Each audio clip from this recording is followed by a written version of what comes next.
Bossa Nova emerged from the beaches of Rio de Janeiro in the 1950s. An upmarket blending of samba and the good life produced this addictive swaying rhythm. Never go. Translating the Brazilian flair to the English rendition proposes numerous challenges. Bossa Nova musician Adam Dunning joins us here today on Behind the Words. Welcome, Adam, to Behind the Words. Thanks, Kirsty. It's lovely to have you on. Great to be here. What made you turn from law to being a Bossa Nova musician? I was a terrible lawyer. Really? Yeah.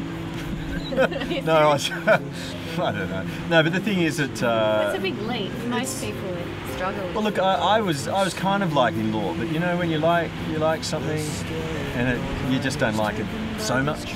It's like one of those things. That's your day to day, and at the same time you have Bossa Nova ringing in your ears from another world, saying to you, look, this is where your passion is, this is where your heart lies. Just go there and do it. You know. Did you have a musical background as well as a law background, or it's just something you picked up in? Well, I did have a musical background. I was doing jazz for many years before I went to London, and then I left London to go to Rio eventually. I'd sort of got right into the jazz, and I even had a show on PBS FM, and that was great, soul and jazz show. But it was really the Bossa Nova music from sort of my young years, which I just loved. And Bossa Nova came from samba. That's where it really started from. The two have very sort of similar beats, but Bossa Nova's on the head of the beat, whereas samba's more sort of like, I suppose, delayed, sort of like this, like samba's a.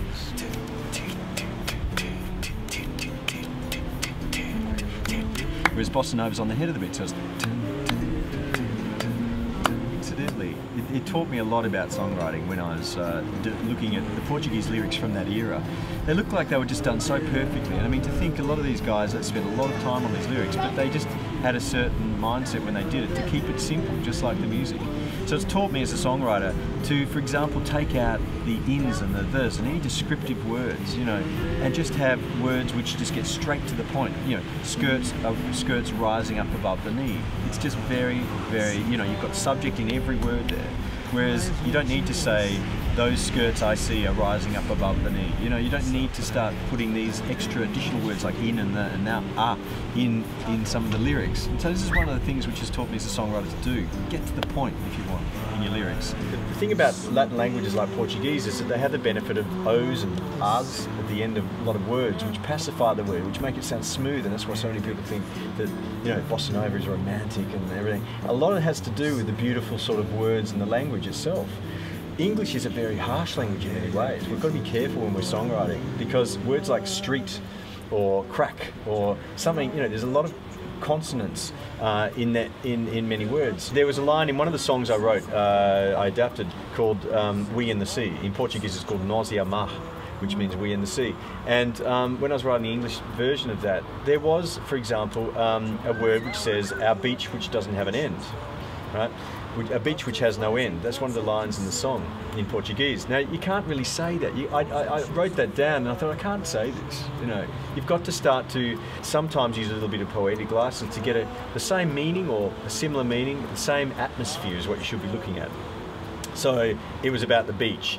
I turned that line in English to our horizon that never ends, because a horizon never ends. Yeah? So I thought it's a similar kind of atmosphere. It doesn't mean beach, horizon, beach, different things. But it's because of the word beach, it's not a nice word to sing. It's actually not a good songwriting language, English. I boycott English. No more English for me, that's it. I'm out of here.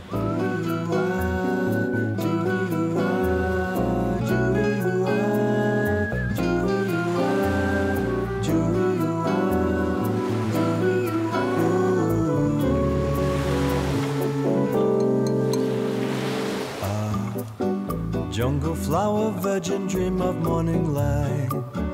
They loved you in the caresses of the night.